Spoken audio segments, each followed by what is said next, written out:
Punoj shumë mirë dhe fizioterapisti Neymarit. Po, se shumë dëmtime, po.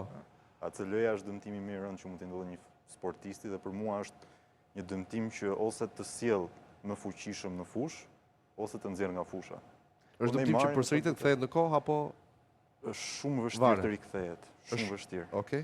Ka ndryshuar metoda e bërjes operimit, po që t'i futem kësaj duhet një mision më vete.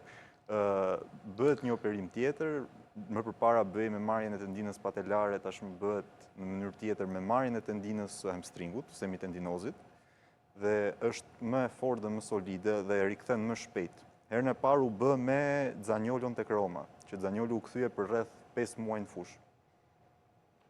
Pra, po thuaj që Neymar është gati të japi më të mirë në fushë. Patjetër.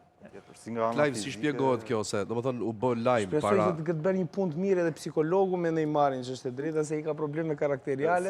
Sado, unë kam vetë raste ACL-je dhe fizioterapisti në ato moment është dhe psikolog. Jam dakord, pra motivuar sportiv.